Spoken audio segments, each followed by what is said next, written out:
नमस्कार दोस्तों, आज अपन जानेंगे पुलिस न्यायालय और अपराध से जुड़ी सामान्य जानकारी जो हर एक व्यक्ति के लिए ज़रूरी है। तो चलिए अपन 18 ज़रूरी कानूनों के बारे में जानेंगे स्टेप बाय स्टेप। तो वीडियो को अंत तक ज़रूर देखें। चलिए, एक, पुलिस किसी व्यक्ति को गिरफ्तार करने का अधिकार किस अनुच्छेद से मिलता है? तो वो अनुच्छेद 22 के तहत किया जाता है। और पुलिस किसी व्यक्ति को गिरफ्तार करती है तो उसे उसका रीज़न भी चाहिए, उसको रीज़न बताते हुए कैद का जेल में डालती है। अगर ना हो, उल्लंघन हो तो पुलिस के खिलाफ कार्रवाई की जा सकती है।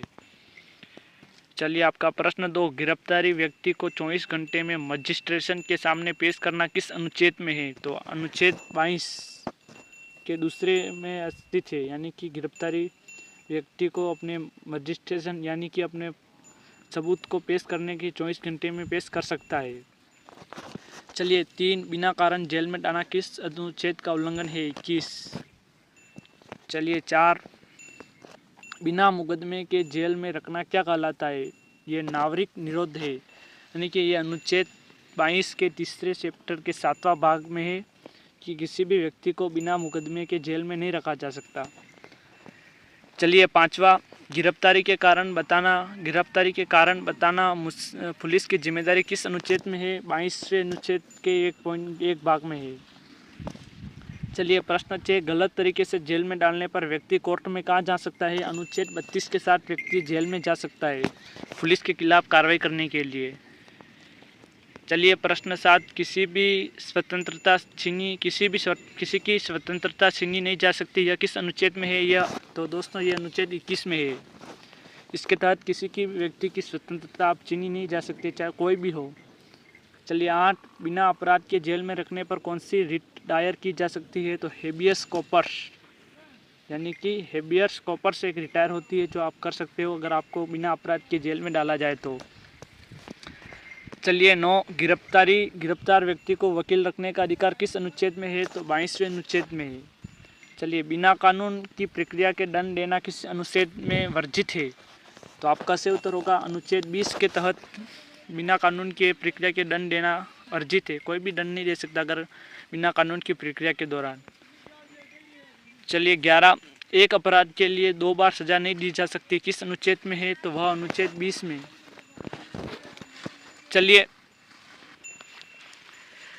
12, स्वयं के खिलाफ साक्ष्य देने के लिए किसी भी को मजबूर नहीं किया जा सकता, यह किस अनुच्छेद में है? तो ये अनुच्छेद 20 के तीसरे भाग में है, यानी कि अगर आप के किसी मजदूरी या भी किसी भी व्यक्ति को मजबूर कर साक्ष्य के लिए नहीं किया जा सकता। चलिए, 13, मौलिक अधिकारों के उल्लंघन पर सुप्रीम कोर्ट याचिका किस अनुच्छेद में है? तो अनुच्छेद 32 में। चलिए, 14, हाईकोर्ट में जाने का अधिकार किस अनुच्छेद में है? तो हाईकोर्ट में जाने का अधिकार 224वें अनुच्छेद में है। चलिए, 15, पुलिस द्वारा अमानवीय व्यवहार किस अनुच्छेद का उल्लंघन है? तो 21, यानी कि पुलिस किसी भी व्यक्ति के साथ अमानवीय तरीके से उल्लंघन नहीं कर सकती, व्यवहार नहीं कर सकती। तो ये 21वें अनुच्छेद का अनुच्छेद है संविधान का, और इसके खिलाफ आप कार्रवाई भी कर सकते हो न्यायालय में। चलिए, 16, मौलिक अधिकार संविधान के किस भाग में है? तो भाग 3 में है, पार्ट 3। 6 मौलिक अधिकार है, आप सभी को पता है। चलिए, 17, मौलिक अधिकार कब निलंबित किए जा सकते हैं? राष्ट्रीय आपातकाल, यानी कि अनुच्छेद 352 में अगर किसी देश या राष्ट्र में आपातकाल लगाया जा सकता है तो वह अनुच्छेद 352 के तहत लगाया जाता है। इसमें सभी व्यक्तियों के मौलिक अधिकार को निलंबित कर दिया जाता है। चलिए, 18, किसी को बिना अपराध के जेल में रखा जाए तो कौन सी रिट जारी की जा सकती है? तो हेबियस कॉर्पस, यानी कि अपन किसी भी व्यक्ति को बिना अपराध के जेल में नहीं डाला जा सकता, अगर डाल लिया जाए तो उसकी रिट जारी की जाती है, वो होती है हेबियस कॉर्पस। आई होप कि दोस्तों आपको ये जानकारी अच्छी लगी होगी, और वीडियो अच्छा लगे तो चैनल को लाइक एवं सब्सक्राइब कीजिए और कमेंट में बताइए कि आपको अगला वीडियो किस टॉपिक पर चाहिए। आपको मैं संपूर्ण जानकारी बताऊंगा इसी चैनल पर, तो हमारे चैनल को लाइक एवं सब्सक्राइब करें। धन्यवाद।